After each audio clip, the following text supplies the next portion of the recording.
আসুন আজ একটা গল্প শোনাই। এই গল্পটায় আমরা শোনাবো মহানায়িকা সুচিত্রা সেনের চরিত্রের সেই দিকের কথা যা কখনো আমাদের সামনে আসেনি। সুচিত্রা সেন শুটিংয়ের সময় ইচ্ছে করে কি এমন করেছিলেন যাতে প্রযোজক খেপে গেছিলেন, সেই মজার কাহিনীটি শুরু করছি। মহানায়িকাকে আমরা জানি গম্ভীর রাগী হিসেবে, কিন্তু তিনিও যে নিছক মজা করতে পারতেন, ওর মাথায়ও যে শিশুদের মতো দুষ্টু বুদ্ধি লুকিয়ে থাকতো, তা আমরা হয়তো জানি না।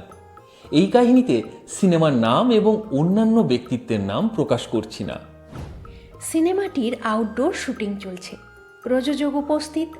ওই বয়স্ক প্রযোজক যৌবনের স্বাধীনতা সংগ্রামে অংশ নিয়েছিলেন, পরে সিনে দুনিয়ার সঙ্গে জড়িয়ে পড়েন। সিনেমাকে শিল্প ঘোষণার দাবিতে আন্দোলনও করেছেন। কিন্তু তিনি একদম গোঁড়া সেকেলে মানুষ ছিলেন। বেমানান বা দৃষ্টিকটু কিছু চোখে পড়লেই অস্থির হয়ে যেতেন। আমাদের আশেপাশে এমন মানুষ থাকলে আমরা তাকে রাগানোর বিভিন্ন ফন্দি ফিকির করি, তেমনটা করেছিলেন মহানায়িকা।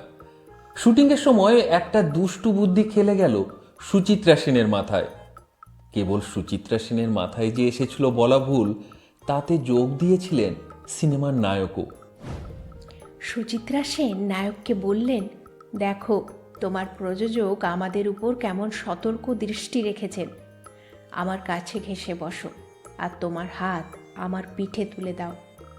এই দুষ্ট বুদ্ধিতে কাজও দিল। সেই বৃদ্ধ প্রযোজক এই দৃশ্য দেখে অস্থির হয়ে উঠলেন। তিনি হয়তো ভাবলেন এই প্রজন্মটা নির্ঘাত গোল্লায় গেছে। সেখান থেকে উঠে তিনি শুটিংয়ের টিমের সবাইকে অহেতুক ডাকাডাকি শুরু করে দিলেন। তারপর অনেক চেষ্টা করে সেই প্রযোজকের রাগ কমাতে হলো।